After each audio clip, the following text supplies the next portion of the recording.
there was last year a 1% increase given, and that's what's reflected in the budget at this time. There are no other changes or reallocations of the equipment maintenance as far as the expenses. As I noted in my report to you this month, this is our best estimate of how it will fall out in a year, but depends on what do we need, who needs it, and how we classify whether it's a replacement machine, a new machine, repairs. But I treat most of these equipment counts really as one when I look at it in total, and I made that comment in my report to you. So this is what we set up a couple years ago. Some years it runs true, some years it doesn't, but in essence we will hold the line on the MIS cost. Any questions? I have a couple. Number one, I think it's good that we're rotating through the PCs. I mean, one could argue about the rotation rate from here to Sunday, but I'm not going to touch that. I just think it's good we're rotating through, and I think PCs are lasting a little longer now, so that's a good thing all by itself. But in putting that aside, I was looking at computer technician at 32 hours a week. How long has he been here, Mike? 2 years? How long? I think it's Coming on 2 years. coming on 2 years. Yeah. What did he start at? Salary-wise?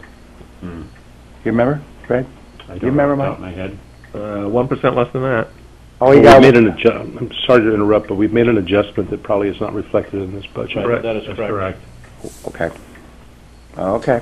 And how much are we allowing in this particular, you can't talk about that. Okay, never mind. We'll talk about that later. Okay, we'll move right on down the road. I'm all set. Mr. Moore? No, thank you. No questions. Mr. Bean? No, sir. Mr. Nichols? Yeah, a couple of comments.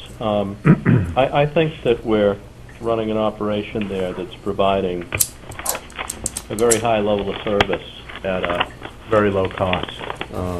I suspect if you did comparisons of other towns with similar numbers of network nodes and looked at our uptime statistics, the responsiveness, a lot of it has to do with the conscientiousness of the individual at the elections.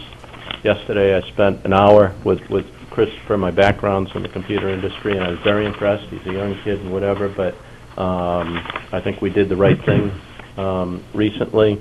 However, I think that the technology world is changing, and I have no recommendation or whatever at this point, but I think we've got a situation where I think there's more that we need to be doing in the MIS department that we're not going to be able to do with this level of funding. And based on the Cable TV Committee, and as those technologies have come together, we got all kinds of funding. We've got a fund that's got $123,000 balance in it before we pull $30,000 out. It's still going to have what's that $93,000 of balance. I believe, you correct me if I'm wrong, Mike, but we've taken on additional responsibility in the MIS department, and that we're now almost the primary support for Channel 22. Yes. Whereas you don't have to go back, so that's an added burden, an added role, or whatever. And I think we have to find ways to bring that together, both financially as well as level of service. That's kind of a win-win, you know, for the combination of the two. So that would be my comments. Okay, moving on.